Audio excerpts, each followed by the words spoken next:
केजरीवाल जी अब मुख्यमंत्री बनना नहीं चाहते हैं। मुझे लगता है अरविंद जी अब प्रधानमंत्री बनना चाहते हैं। पूरे विपक्ष में ऐसा कोई नेता नहीं है जिनकी पार्टी की 2 राज्यों में सरकार बनी हो।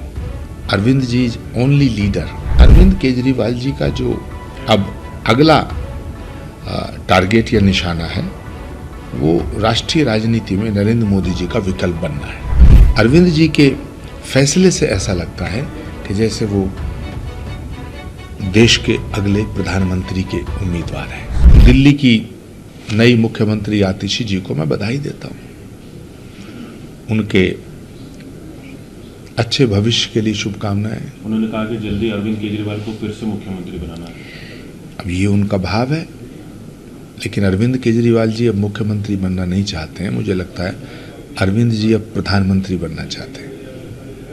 अरविंद केजरीवाल जी एक अकेले नेता हैं, एक ऐसे नेता हैं जिन्होंने अपने दम पर देश में 2 राज्यों में सरकार बनाई है। बाकी पूरे विपक्ष में ऐसा कोई नेता नहीं है जिनकी पार्टी की 2 राज्यों में सरकार बनी हो। Arvind ji is only leader, only politician in this country जिन्होंने अपने दम पर देश में 2 राज्यों में सरकार बनाई है। तो मुझे लगता है कि अरविंद केजरीवाल जी का जो अब अगला टारगेट या निशाना है वो राष्ट्रीय राजनीति में नरेंद्र मोदी जी का विकल्प बनना है। ऐसा संभव है, आप मानते हैं? देश की जनता फैसला करेगी, लेकिन अरविंद जी के फैसले से ऐसा लगता है कि जैसे वो देश के अगले प्रधानमंत्री के उम्मीदवार हैं। सही मायनों में आप क्या मानते हैं, नरेंद्र मोदी जी के बाद कौन प्रधानमंत्री होना चाहिए, ये हो सकता है देश के हित में? मुझे लगता है अभी 2029 में फिर चौथी बार मोदी ही प्रधानमंत्री बनेंगे। अच्छा, अरविंद केजरीवाल ने आज कहा है कि मुझे अगर भ्रष्टाचार करना होता तो मैं इनकम टैक्स की नौकरी छोड़कर नहीं आता, वहाँ करोड़ों कमा लेता। ये जो आरोप उन पर लगे हैं और जो जेल इनके नेताओं को भेजा, ये प्रधानमंत्री की साजिश है? नहीं, प्रधानमंत्री किसी के खिलाफ कोई साजिश नहीं करते हैं और मुझे इस देश की न्यायपालिका पे पूरा भरोसा है कि वो केजरीवाल जी के प्रति पूरा न्याय करेगी।